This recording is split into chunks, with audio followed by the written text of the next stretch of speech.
our history out there. As, even especially in standard textbooks, you'd have to actually go out and search for this history, like specifically. And so at this point, we are our own historians. If we're not writing, we're not researching it, we're not publishing it, we're not going to school for it, it's never going to make it into mainstream history. What's going on today is part of that history being told and being researched and looked at.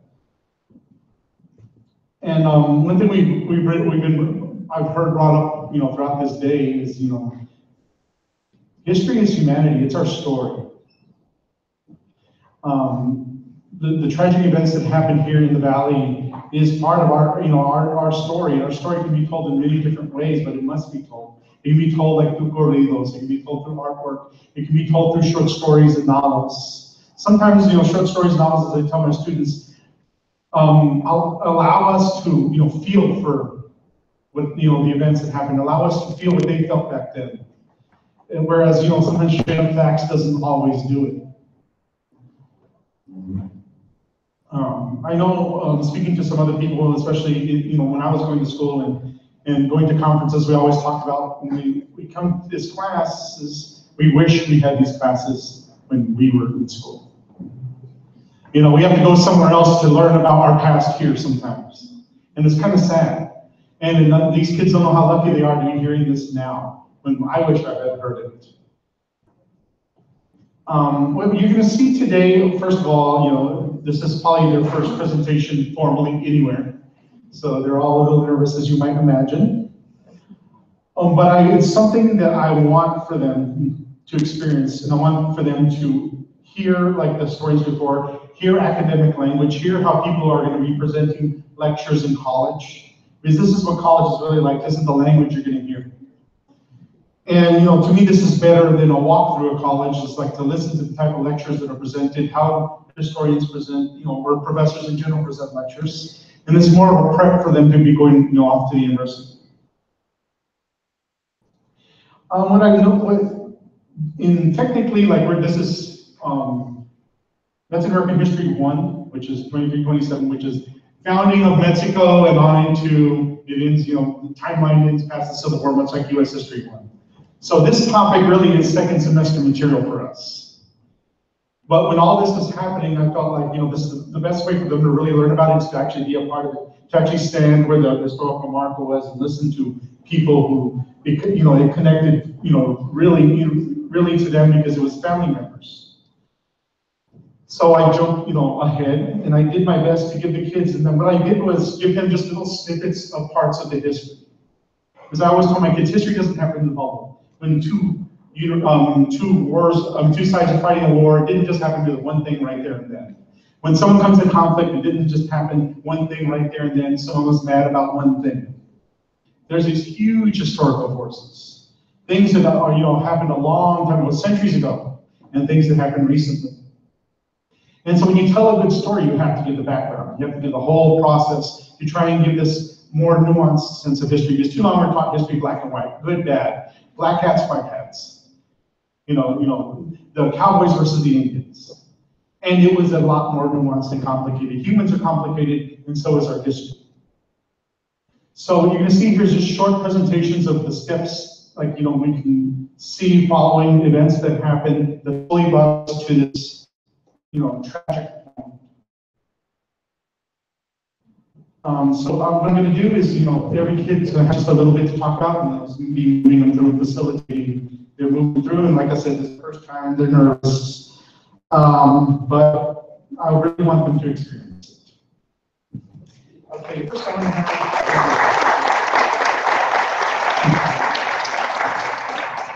So first, let me bring up two boys. I'll let them introduce themselves. We're talking about just in general, Texas Rangers. We're all, their name comes up a lot, and let's get a little general history. I'll let you guys use the podium.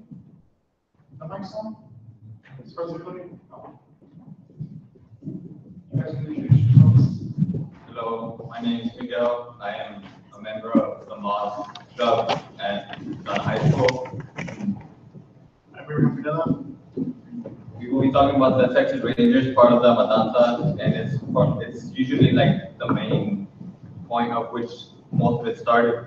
To start up, the intro goes, before the start of the Matanza in the 1950s, on the Mexican-American border frontiers, World War I had begun in Europe. As a result of World War I, Texas residents feared Mexico would ally with Germany. This caused Texas government to increase the numbers of Texas Rangers by allowing official rangers to give whoever they see fit special ranger status. Through the early mid-1900s, a series of contributing factors to border safety arose, and within it, the famous Matanzas also occurred along the border fronts. History of Texas Rangers in the beginning. In the beginning, Mexican territory referring to Texas was open to settlers with some conditions being that they become Mexican citizens, learn to speak Spanish, and adopt the Catholic religion. Later, people started to travel to Mexico, but the Mexican government advised them that it would not provide resources to administer or defend the new Texas colony. As a result, they hired 10 men to act as rangers for the common defense against Indian raids, and thus led the legend of the Texas Rangers. These rangers engaged in many small fights with Native Americans that would often join the Texas Army in fighting against Mexican troops in what later became the beginning of the Texas Revolution. History in the 1900s of the Texas Rangers. In early 1900s, the Texans decided to restore control and power by any means necessary to accomplish its goal. As a solution, many new special rangers were appointed by the state, but a downfall came when most of them started to act more vigilant and aggressive rather than behaving themselves as good law enforcement officers. Many cases of rangers abusing their power and breaking the law became more common, and situations grew more by March 9, 1916, when Pancho Villa led 1,500 Mexican raiders in a cross-border attack against Columbus, New Mexico, increasing the high tension that had already existed between the communities. The then got tragically worse with the killing of innocent villagers who were wrongly accused of raiding a bright ranch store on Christmas Day 1917. A few days later, in January 1918, an armed group of Texas Rangers and other members, consisting of ranchmen and troops of the U.S. Cavalry, took it upon themselves and traveled to the tiny community village of Valle, Texas, on the Mexican border. The Texas Rangers and their accomplices then proceed to round up the men in the village, consisting of ages 16, 17, 72 years old. Then they made them march off into the distance. After some time of making the men march, they were lined up against what is described as a large bluff and were shot dead. In January 1919, the Fort Meade massacre came under the scrutiny of the Texas House and Senate investigation of the State Ranger Force. At the end of the decade, thousands of lives were lost from a variety of Texans and Mexicans. But what excessively mattered more was the wanton rapes, murders, and execution of innocent people. On January 1919, Jose Canales of Bronzeville, as part of the Texas legislature, launched a full investigation of the Texas Rangers' actions for the past years.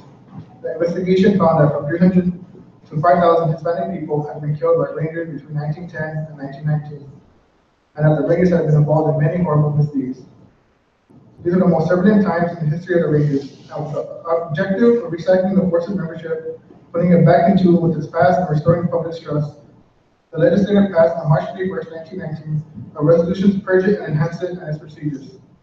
All such ranger groups were disbanded, only 4 official companies remained, and their numbers were reduced from 20 to 50. In hopes of attracting men with better morals, higher pay was given. Also, they created a system for citizens to complain about Texas Rangers if they believed that they were not fulfilling their duties and instead taking advantage of the power of authority.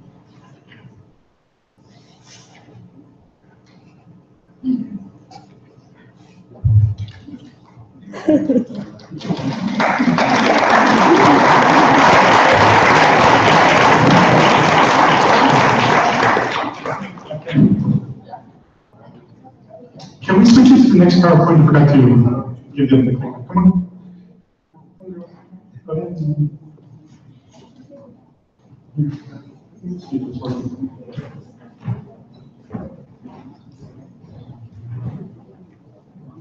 There you go. Let's see. There you go.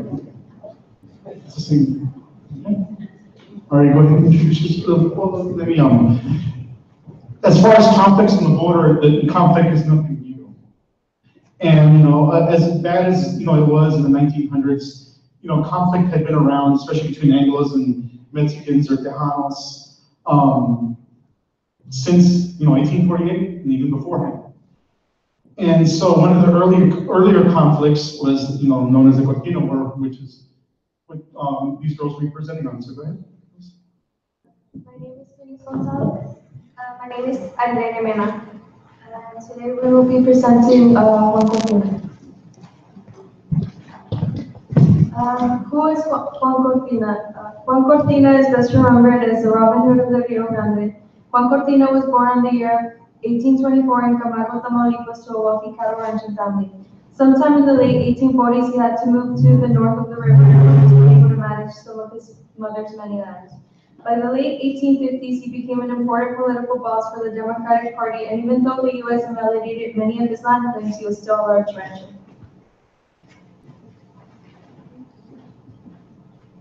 That is Juan Cortina, and that's Juan Cortina and his military.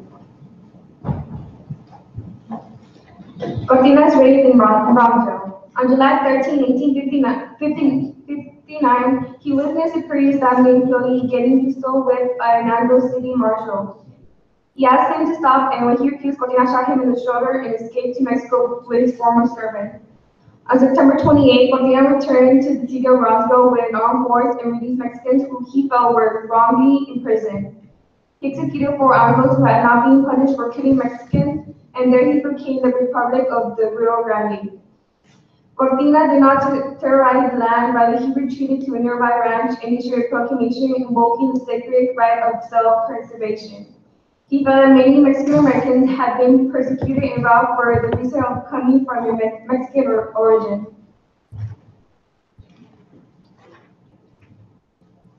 The Cortina War. The 6 months of the raid of Brownsville eventually became known as the Cortina War. Texas Rangers struck back by punishing any Hispanics in the lower Rio Grande.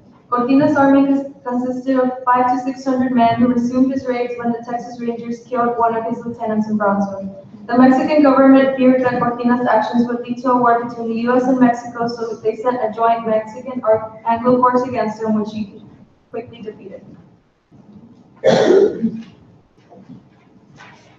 Reasons why he decided to take over Brownsville. Cortina had lost part of his land because the United States had deemed it invalid because he was Mexican. This not only happened to him, but to many others too, which he viewed as a great injustice. He believed that Tejanos were greatly mistreated for the only reason of them having Mexican blood in them. He was also infuriated with the fact that Anglos who killed Mexicans were unpunished by the law, so eventually he seeked to create his own justice. Cortina described Anglos in his pronunciamiento as flocks of vampires in the guise of man, that robbed Mexicans of their properties, incarcerated, chased, murdered, and hunted like wild beasts. Many people made money off the misery of Mexicans. People who supported him. Many Tejanos supported him and his views because they saw him as a hero for standing up and fighting the Anglos. Some elite Mexican residents, however, opposed him and would secretly aid the opposing side. Those who supported him would send his troops supplies and would refuse to help the U.S. officials. They, however, were no match for the U.S. Army, which defeated Cortina in the Rio Grande City on December 29, 1859. Cortina's appointment. Cortina's life is indicative of the important transformation that took place in South Texas. Cortina became greatly idolized by poor Mexicans on both sides of the river. He proclaimed himself as Governor of Tamaulipas and was promoted to General of the Mexican Army of the North by President Benito Juarez. Juan Cortina was deemed both a hero and a villain. A hero because he fought and stood up for his people, and a villain because he opposed the Texans and American forces. Thank you for your time.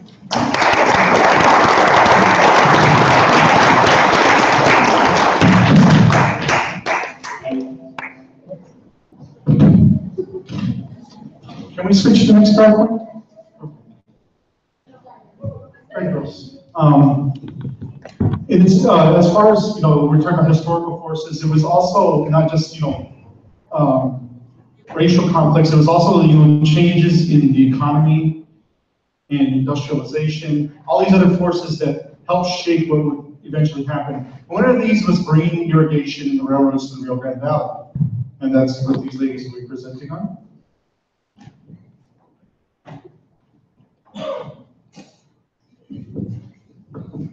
My name's Amanda. Brenda Santana. And Gina Garza and Ashley Hernandez. And our topic is railroads and irrigation in the Rio Grande Valley. Oh, I'm sorry. Sorry.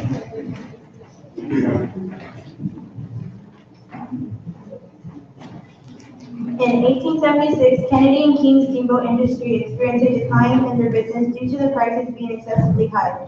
As a result, they bought into the Rio Grande Valley and began the railroad construction to make the profits they were once making in the steamboat industry. This is Kennedy, and over here is King. The history of the railroads was once the invention of the railroad came, it was a new way of transportation by railroad and was beneficial because of the lower cost compared to using steamboats. Valle residents considered the railroads on June 7, 1904, and the railroad connected Corpus Christi to Brownsville and to the rest of the country. History of the irrigation system. The Lower Rio Grande Valley Railroad connected to many national markets and brought new industries such as agriculture. Farmers then began irrigation projects to convert their ranches into farmlands.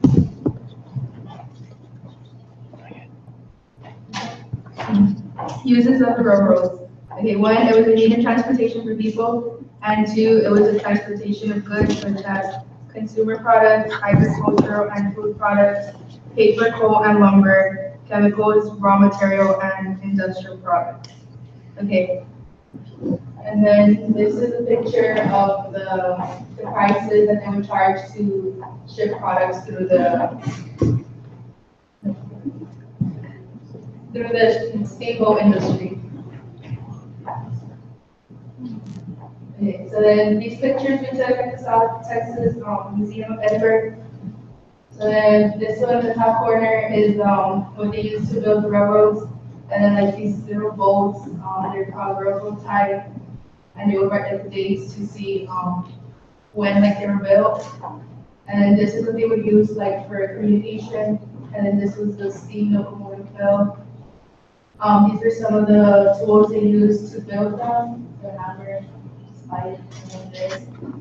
And then it was just a picture of the boat.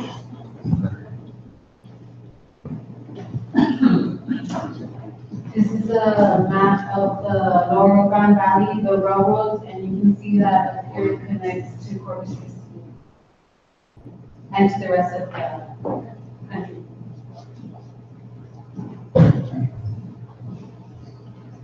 Uses of the irrigation system. 1, a source of water and a method for diverting this water into the system. 2, a means for conveying the water through the system to the agricultural fields. 3, the capacity to distribute the water through the conveyance network and to control the distribution of water through this network. 4, an ability to deliver the water to the individual farmlands it serves. And then the picture right there is the valves that control and direct the waterfall as well as regulate the volume of water. Okay, and then this next picture is the picture of the irrigation networks and the different cities that serve, and we'll have that. Okay, finally, this is the picture of landmass, and it's a map of land ownership and railroads of the newly developed Rio Grande Valley.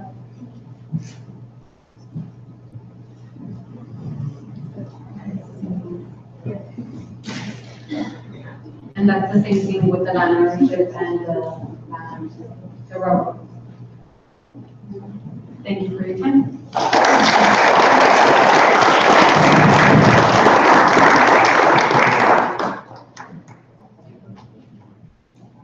Okay, come on, guys. Along with all the, the introduction of the railroads and farming was really, a shift to farming. But the way the farming, we shifted to farming was, through the acquisition of lands from Mexicans. And once, we had a lot of land speculation. We had dubious means of taking land from them. And that's pretty much what the girls are going to address as far as the change order, the ownership of lands, and this is what facilitated the conversion to agriculture. Good afternoon. My name is Judith and Jennifer, and I'm in state. Our topic is the Mexican American land loss and the RGB. Most land in the RGB was owned by Hispanics. Anglos who came down to the RGB had to marry into Mexicans to handle families in order to have ownership of the land. Because of this, the Anglo population was tolerant or became part of the Hispanic culture. The earliest industry in the Rio Grande Valley was ranching, and the earliest landholders and ranchers were Tejanos and Mexicans. During the ranching financial crisis, many Mexican-American ranchers were unable to gain access to credit, and through sale and non-payment of taxes, they began to lose their land to Midwestern farming families. Anglos in the Valley. The Anglos that came down here brought with them racial prejudice. In addition, the population went from 50% mixed race to only 12%. Within a decade, there was over 450% increase in annual population. To add fuel to the fire, Mexicans went from full-time vaqueros to part-time farm workers. All of the above led to high level of tension between these two groups of people. This is a table showing the increase in population in the different counties. You can see how, in Cameron County, it increased more than twice as much. And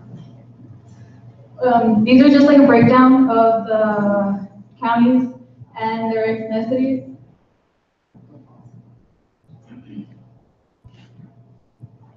And those are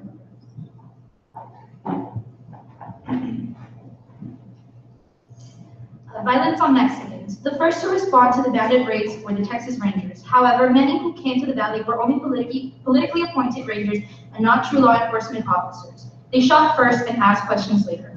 The most notorious was Henry Ransom, ex-chief of police of Houston, who fled the city after he shot a defense attorney in a courtroom. Ranger raids and bandit retaliation resulted in a large cycle of violence with innocent Mexicans and Mexican Americans caught in the middle. In addition, land-hungry Anglos labeled innocent ranchers as bandits so that they could take their lands through violent means.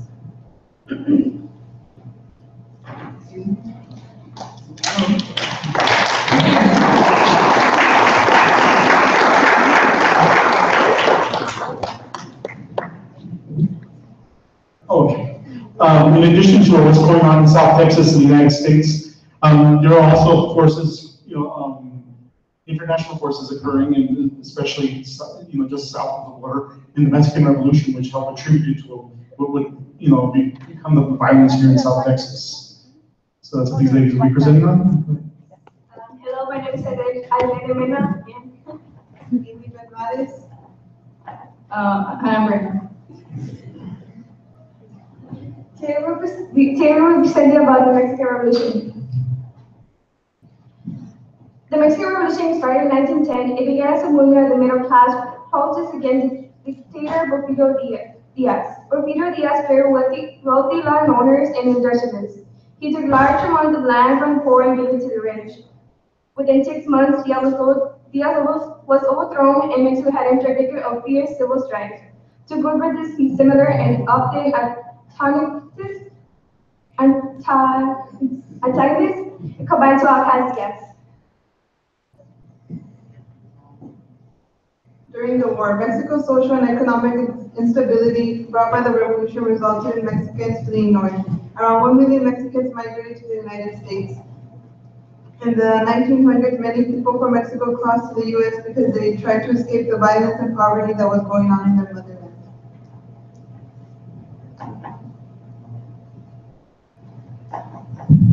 During the Mexican Revolution effect on the United States. During the times of extreme and rapid change, like the Mexican Revolution from 1910 to 1920, these influences were profoundly affected. President Taft and President Wilson were both driving forces behind the U.S. military involvement during the Mexican Revolution. The majority of the migrants moved north towards border states where they found work in railroads and farms. Included figures. Francisco Pancho Villa was a Mexican revolutionary general and one of the most prominent figures of the Mexican Revolution. Emiliano Zapata Salazar was a leading figure in the Mexican Revolution, the main leader of the peasant revolution in the state of Morelos, and the inspiration of the agrarian movement called Zapatismo. José Victoriano Huerta Marquez was a Mexican military officer in the 35th President of Mexico. After a military career under President Porfirio Diaz, Huerta became a high-ranking officer under pro-democracy. Francisco Ignacio Madero González was a Mexican revolutionary writer and statesman who served as the 33rd President of Mexico from 1911 until his assassination in 1913. He was advocating for social justice and democracy. The end. The Mexican Revolution, which began in 1910, ended dictatorship in Mexico and established a constitutional republic. A number of groups led by revolutionaries, including Francisco Madero, Pascual Orozco, Pancho Villa, and Emiliano Zapata, participated in the long and costly conflict. The Mexican Revolution destroyed the old government and army of dictator Porfirio Diaz, and eventually changed the country's economic and social system. Women, Indians, and former slaves gained suffrage and rights to land.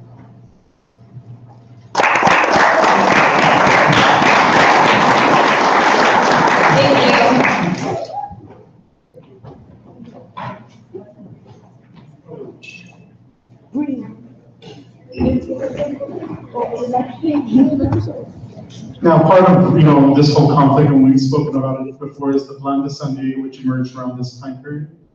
That's what these girls will be presenting on. Hello, my name is Emerald and I is a senior at high school. My name is Tatiana Epperson. My name is Liza Valvira. Today we'll be talking about the Plan de San Diego. What was the Plan de San Diego? The Plan de San Diego was drafted in the Texas town of San Diego in 1915 by a group of unknown Mexican rebels. They hoped to create social unrest and obtain political and economic gains.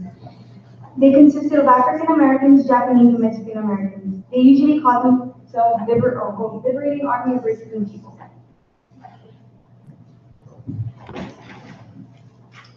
What influenced the Plan de San Diego? Following the outbreak of the Mexican Revolution, Texas officials feared it would pass on and influence the Rio Grande Valley.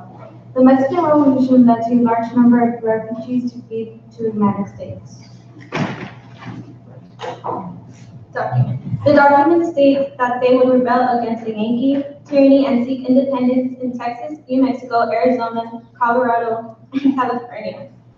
Small militias would be formed and command retained by the Supreme Revolutionary Congress of San Diego. Each commander would be assigned a city to capture.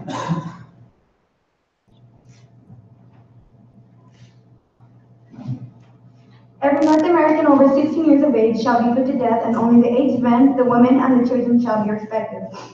And on no account shall the traitors to our race be spared of respect. Indians would be given back their land in exchange to assist in the war. Their initial goal was to free states of Texas, New Mexico, Arizona, California, and Colorado from United States control. Then the liberated states would be its own republic and later seek annexation to Mexico. And that's it. Thank you.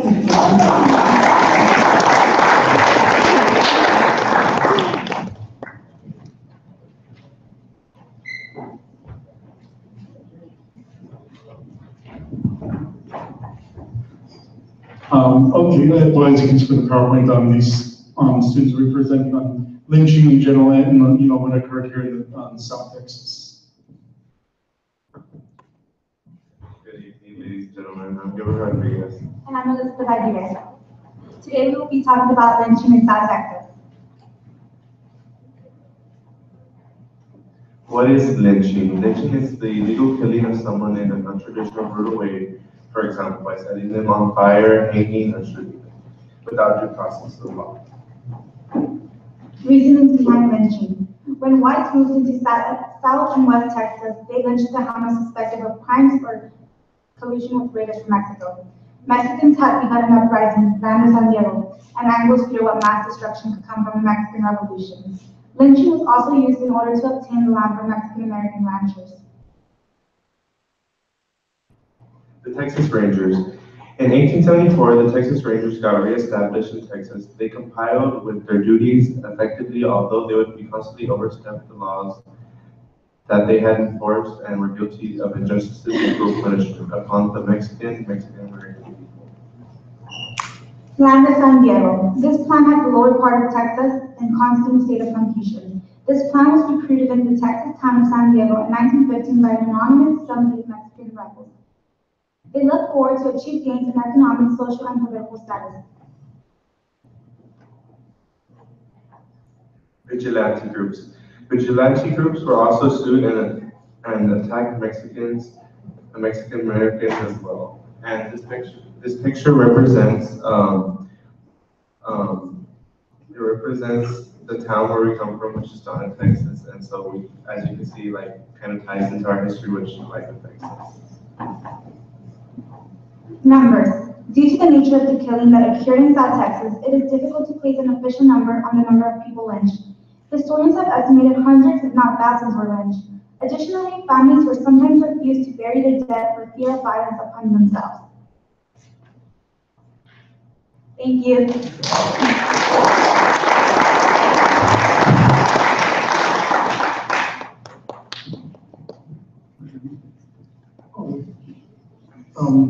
Now we will have one of my students talk about the Canales Commission, JT Canales himself.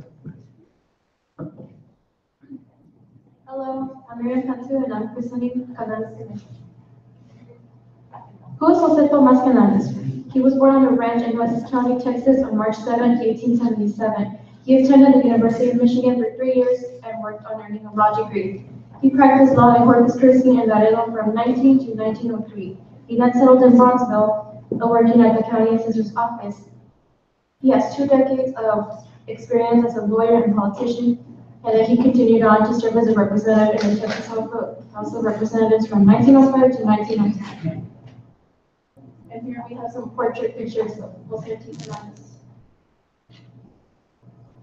Texas Ranger suspicious conduct. In 1910, the Mexican Revolution was starting to unravel, and so did conflict at the border.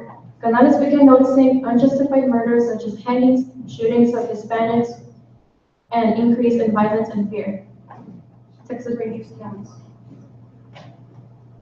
Canales re-teaches Texas Rangers. In January of 1918, Canales filed 19 charges against the Texas Rangers and demanded an investigation and reorganization of the force. He then defended people of Mexican descent from oppression of the Texas Rangers. He was threatened by Ranger Pat Hammer and Committee Chairman William H. Bledsoe. Because of the lack of support by state legislators, he declined re-election. Initiating an investigation. The Texas Rangers were found to be engaged in heavy-handed oppression against the Tejano population, and it was estimated that 5,000 Hispanics were killed between the years 1914 through 1919. In addition, about 400 white Texans were killed in an unrest on the border, and millions of dollars in property were destroyed. The aftermath. Special Rangers were abolished. Texas Rangers were reduced in force. Higher recruiting standards were enforced, and the salary of Rangers was increased to attract and retain higher quality officers. Thank you.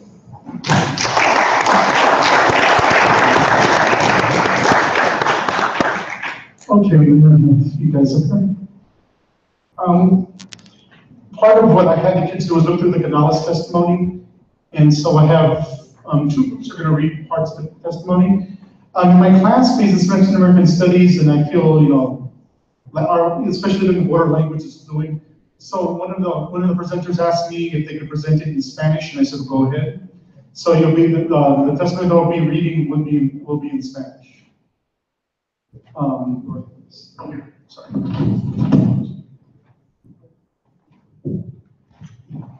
Good afternoon. Today our group will be presenting the dying testimony of Rodrigo Rodriguez and the court testimony of the following case. My name is Carson Salinas. Carla de Leon. Jennifer Garcia. Rodrigo Rodriguez was a Mexican man who was shot in the back in 1912 here in the city of Brownsville, Texas, by the Texas Rangers. And this is dying testimony presented by Carla de Leon in Spanish. Escuché un disparo y caminé cerca donde estaban los 3 puentes. Allí estaba Guadalupe y Santos, los Riches, todos con apariencia morena. Después un carruaje vino con los focos apagados. Yo les dije, encienda las luces. Ellos no hicieron caso. Los que estaban manejando el carruaje me dijeron que no iban a encender las luces. Me maldicieron. Escuché disparos nuevamente. Uno de esos disparos me había tirado del caballo. Los disparos pararon, lo cual me dio oportunidad de regresar a mi casa. La única herida que recibí fue una en mi brazo. Al llegar a mi casa, me caí al suelo. El doctor Stell me vio tirado. Rápidamente vinieron a donde yo me estaba encontrando. Luego, lavando la herida con trementina. Después de terminar de desinfectar mi herida, me acosté descalzo. Estando yo acostado, llegaron los Reyes, Manuel Sandaña y Andrés Suresti. Vinieron hacia mí y bruscamente me sacaron de mi casa. Uno de ellos me disparó en la espalda. Creo que fue Resti. El capitán de los Reyes me gritó que si no me había bastado con esto para morir, ellos me darían más. Después me llevaron a la cárcel en un saco, poniéndome en el escalón del carruaje. Me senté en el carruaje con los pies en el escalón. El disparo que recibí en mi espalda fue después de cuando me habían sacado de mi casa. Cuando el doctor Stone me examinó, solo tenía la herida en mi brazo. Ahora he entendido y estoy totalmente seguro que moriré. Now, Gerson Salinas and Jennifer Garcia will be presenting the court testimony that followed the case.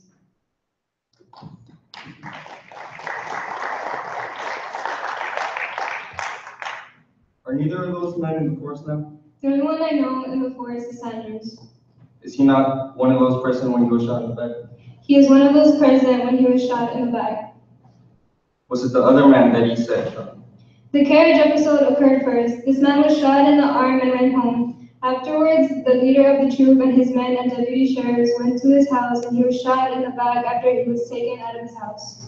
Isn't it a fact that the average Mexican there refers to all police officers as Texas Rangers? No, sir. They usually know the local peace officers through living in the same little towns with them. Oh, I thought. No, sir. They know the distinction very clearly. Which one was it that he said fired the shot he thought killed him? Uresti. I think Andres Uresti was the deputy sheriff. Is he not a ranger in the service now? Oh no, I don't think he has been in the ranger service, if at all, for 10 years, for 5 or 10 years. You say, of course, and quite correctly, that outrages have occurred, as a matter of fact, that have characterized the entire development of our Texas civilization, beginning in the north and going around. Beyond any question, it has reached the stage when it ought to be stopped. There's been a great many white men killed down there too. Well, of course, by a great many. I don't believe there has been as many white men killed on that frontier in the last 10 years as there has been in your city of Dallas. Oh, that's bad. It's as bad as that. There has been no wild frontier, Judge, until during these bandit outrages. That is the only time since I was a child, 7 years old, when we had dangerous conditions. Thank you. Thank you.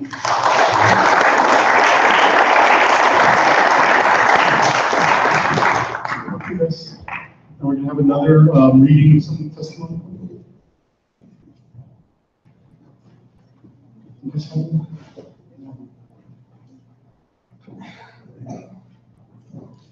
Go ahead, ladies.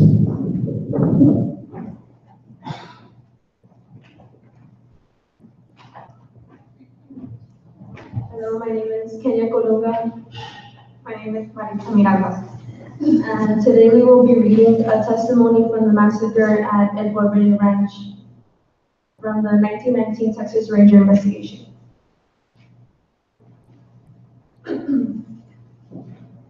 This is the testament of Rosenda Mega. On the same day, a peer of Rosenda Mega, who had been called in the following declaration reduced to writing, that he is 47 years old, American citizen, born at Fort Davis, Texas, but who resided at Van Horn, Texas. That he could not prove his nationality and could not produce accredited documents. He was asked under oath to tell the truth with reference to all he knew with relation to assault at Valle, Texas, and said that he was at Candelaria, Texas on January 25th, 1918, where he heard that on the 24th of said month had been perpetrated on El Porvenir Ranch by a party of armed men composed of about 40 individuals consisting of American soldiers, Rangers, and Texas ranchmen. At about 1 o'clock on the morning of January 24th, who proceeded to take from their homes all the inhabitants of Valle.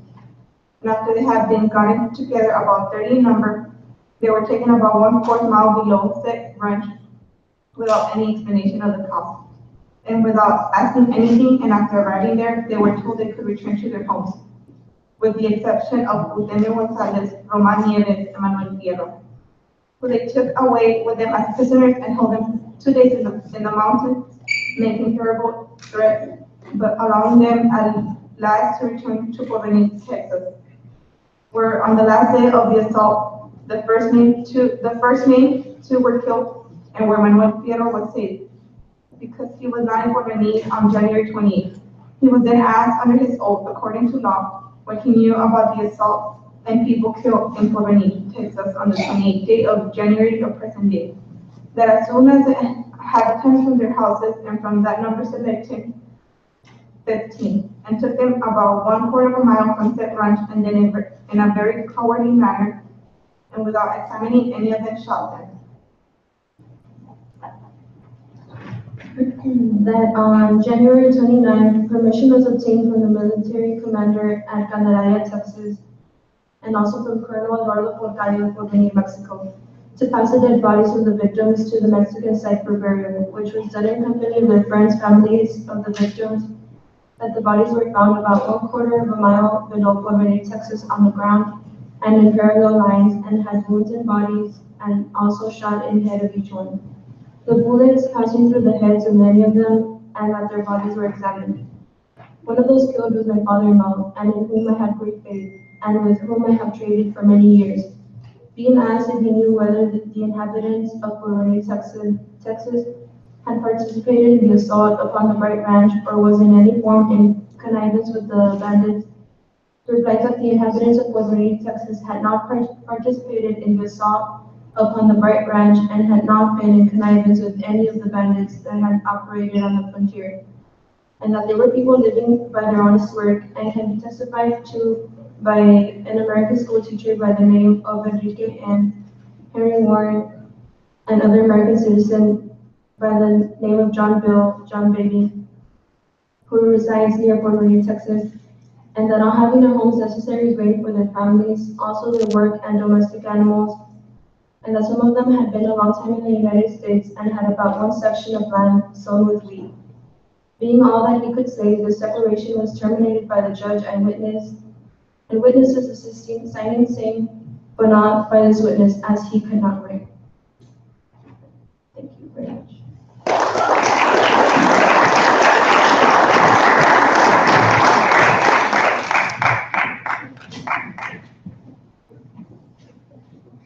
Okay, just give me a moment, let them set up. They wanted to do a dramatic interpretation of, what happened in one of the courtroom scenes, so I'm gonna let them get set up.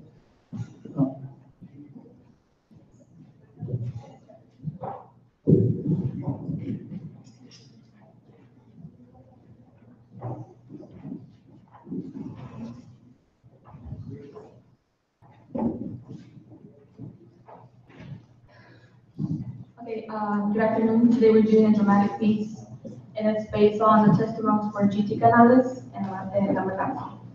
Valle Gonzalez, Harrison Salinas, Jennifer Garcia, and Simone. It's 1918. Many injustices have been taking place in small towns of South Texas. Tell me, what do you do when the people who are supposed to protect and defend you in reality are the ones committing these simple crimes? What do you do when your people and race are the ones being affected? What you do is take a stand. We take a stand against the white madness. Now on to mention the charges. On September 21st, 1918, Ranger Mr. Smith was charged with first-hand murder of Mr. Janis. Mr. Janis was being accused of being abandoned. His daughter and him were humiliated by the Rangers, while both Janis were physically harmed as well. When Mr. Smith slapped Mr. Janis across the face, Mr. Janis tried defending his daughter, but he was shot. Ms. Janis is here to testify to the charges. I bring onto the podium Jasmine Janis. Today she will testify over the tragedy she had to witness.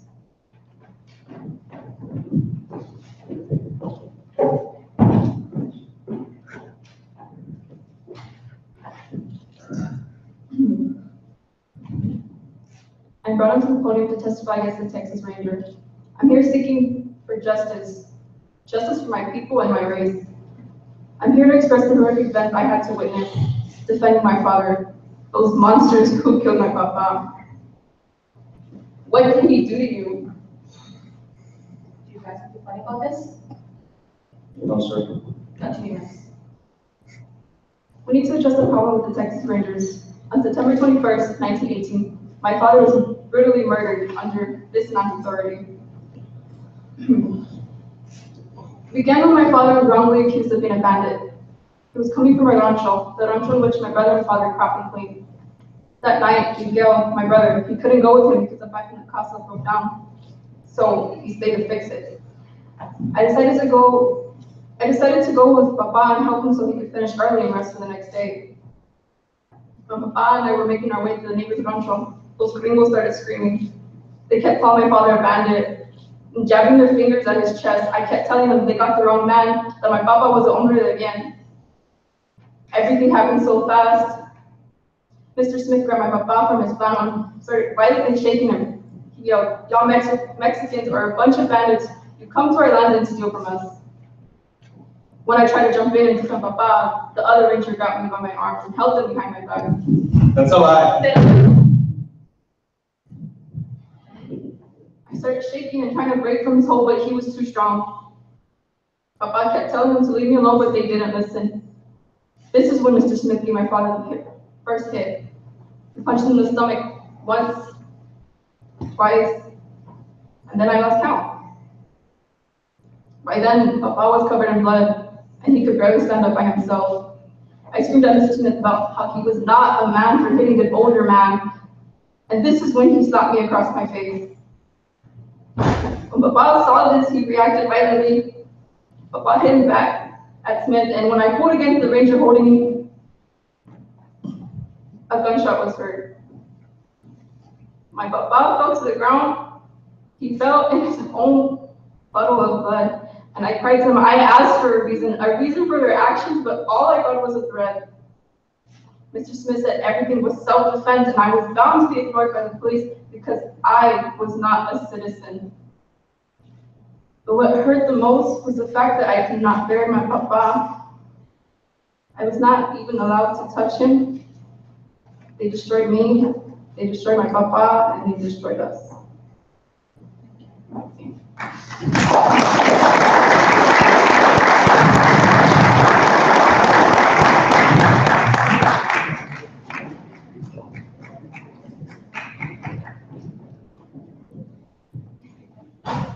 Okay, now I'm just going to have a couple of my students come up.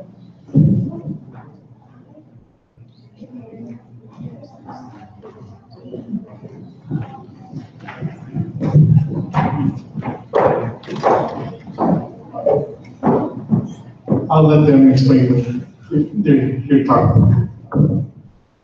I'm Alondra Chapa, Gabriel Gonzalez. We're part of the National History Competition, and this year's theme is conflict and compromise. And we decided to create a 10-minute documentary on La Matanza.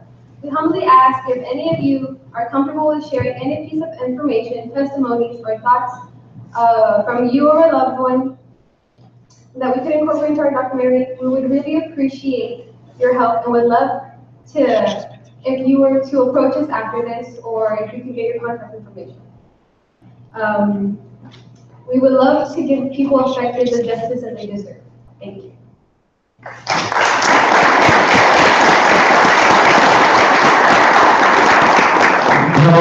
Come up in case anyone has any questions. The part they've been dreading the most.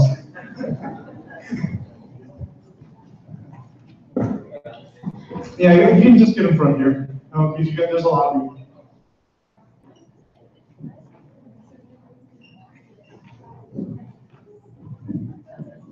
Okay, if there's any, yes. First, it's a thank you. It's really not a question. And I think what the significance of what you guys have done. I hope I don't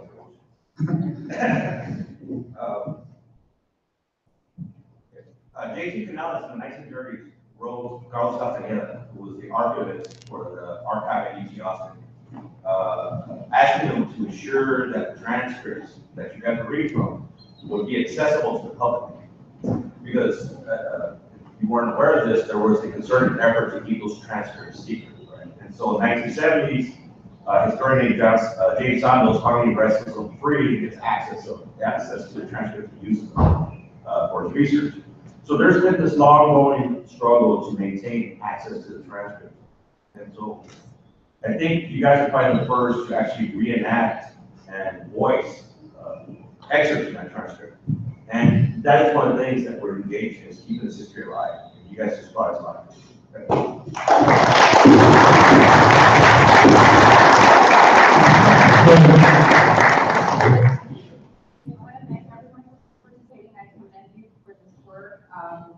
We were just mentioning that we were not doing this kind of stuff when we were in high school. So this is amazing. Some of my college students are barely hearing about Canales investigation. You guys are already sort of, really digging deeper. My question is, in your respective families, did you hear anything about this violence when you were growing up? Did your parents or grandparents or extended family members, did they ever talk to you about any of this history that you are now investigating? No.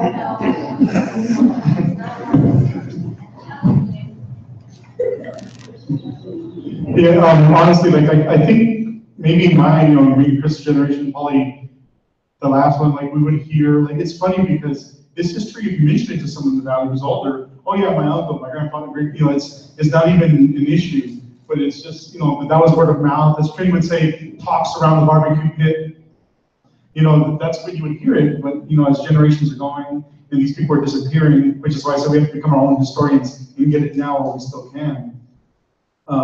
That's a testament to the way you just saw, like, we don't know it. And, thankfully we have classes like this.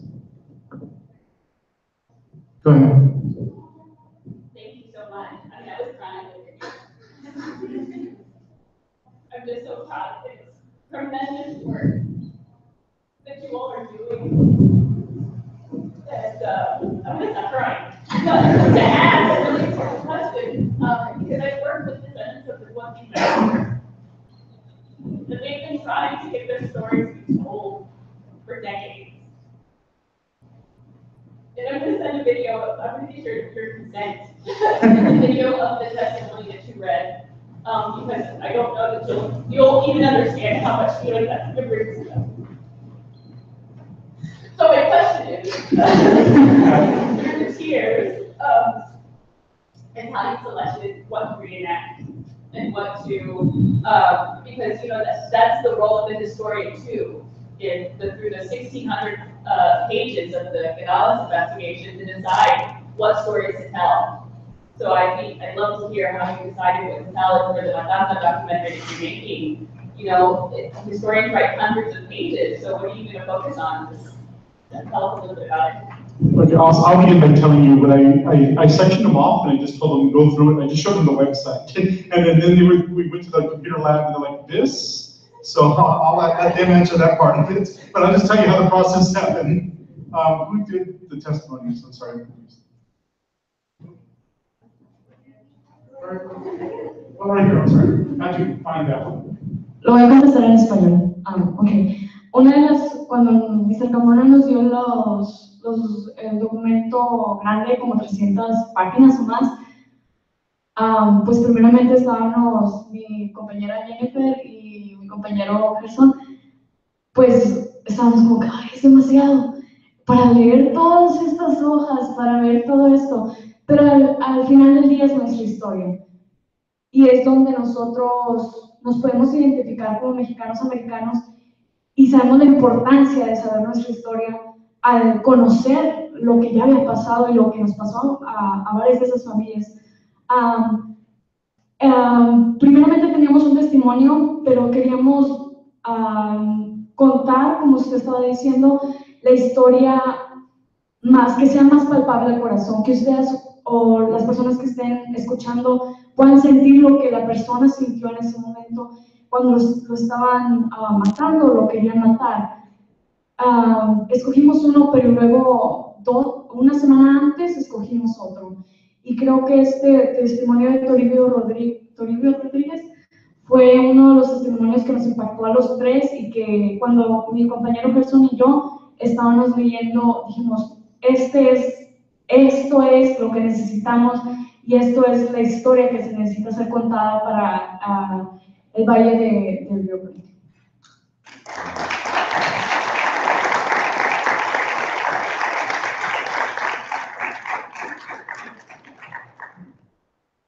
Any other questions?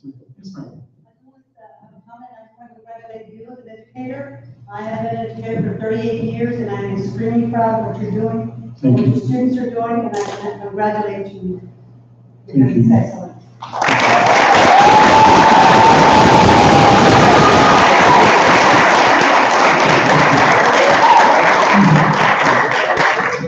All right. Yes, sir.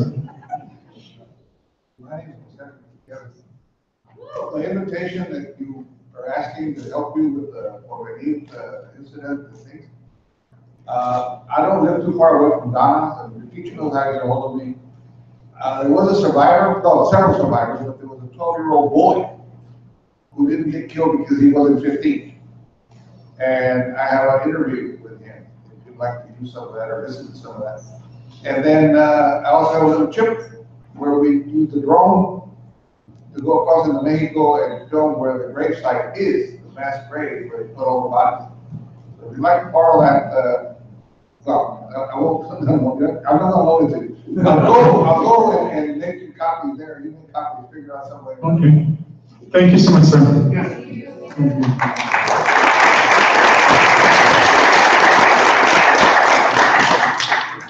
Yes, ma'am. I love the young lady that spoke in Spanish. I encourage the rest of you guys to speak Spanish. Use it, it gets to our hearts.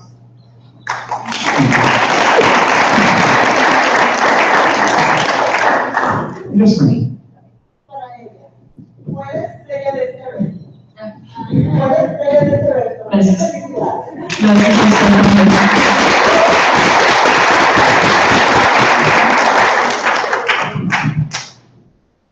Any other questions?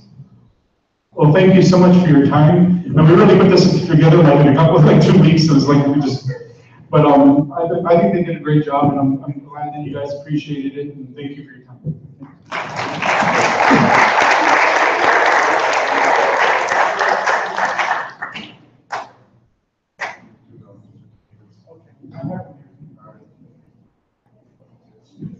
Maybe hand those other things out. Yeah, so we're gonna get, what we're gonna do is we're gonna give you guys certificates of attendance for this conference here. And so, my student here is going to help you. Desiree Olivo? Yes, bro.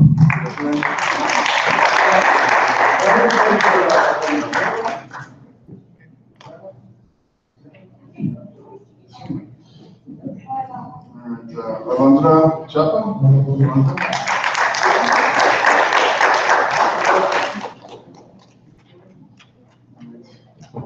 And Jeanne Garza?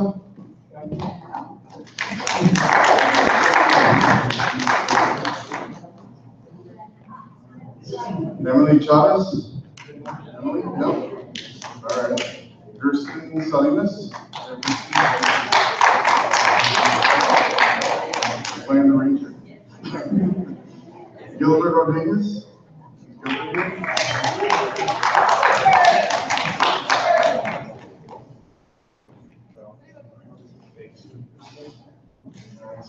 Emerald Delmaris?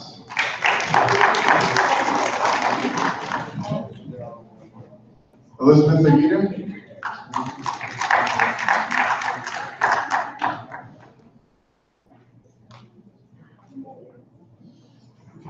Brianna Flores?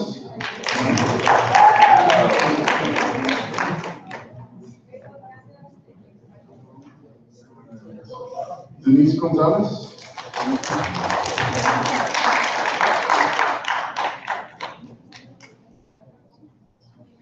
Brenda Santana?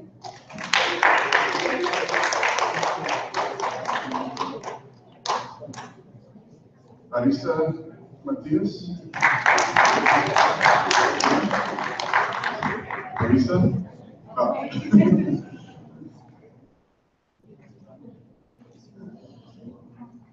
Ashley Hernandez?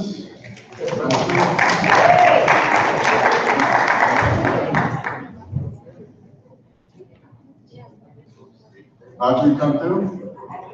Audrey's not here? All right. Aradine, Nena?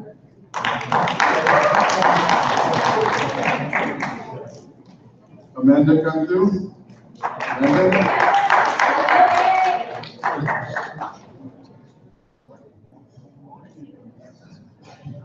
Amy Belmontes? Amy?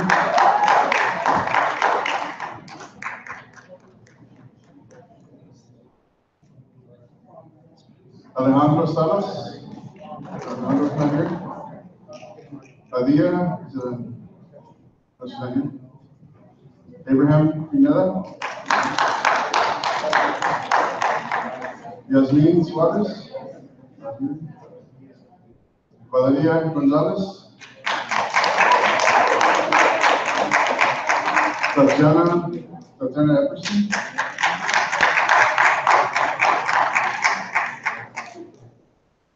Simone Morin?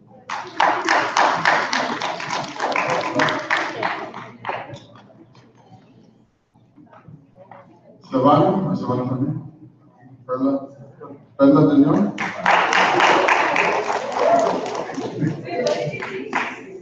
Nayeli Palmares? No. Miriam Cantu?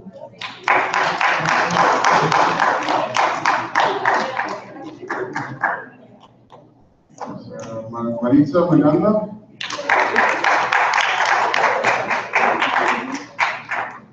Miguel Cepeda? And Lizabel Aguirre?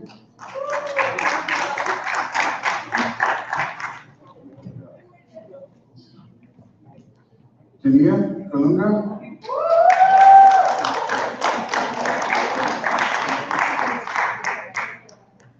And Katie Lugo?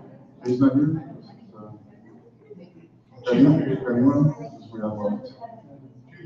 Judith Aguirre?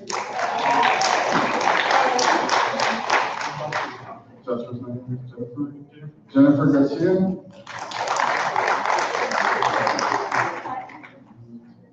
Jennifer Lopez?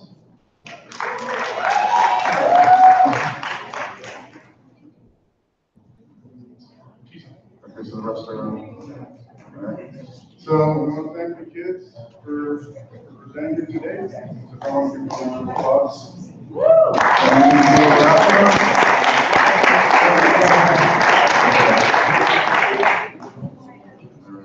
So I'm going to choose a number to see who gets to win this bag here. Okay. Number 21. Got 21.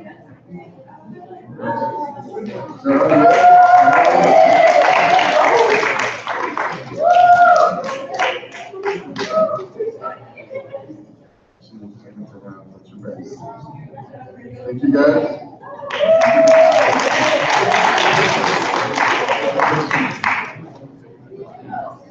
Thank you guys. We're gonna, so at 6 o'clock, the dinner's gonna begin. So right now we're going to start to move and change the room around. So, you guys want to? Oh, guys, a quick picture. Get up there. Take a picture over there. I got it. He's got the next camera. Simone should have it. All right, guys, let's get on the wall.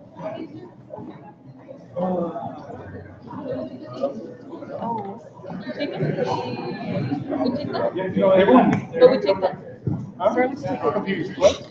You want to change or what? No, that's the way it was. All right.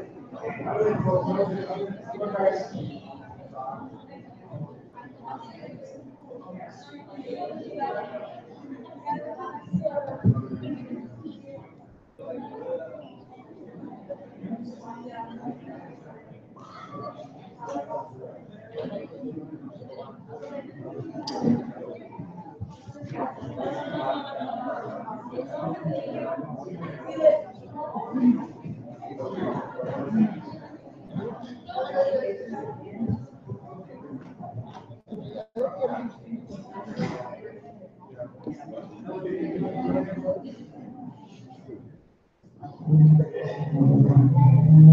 you.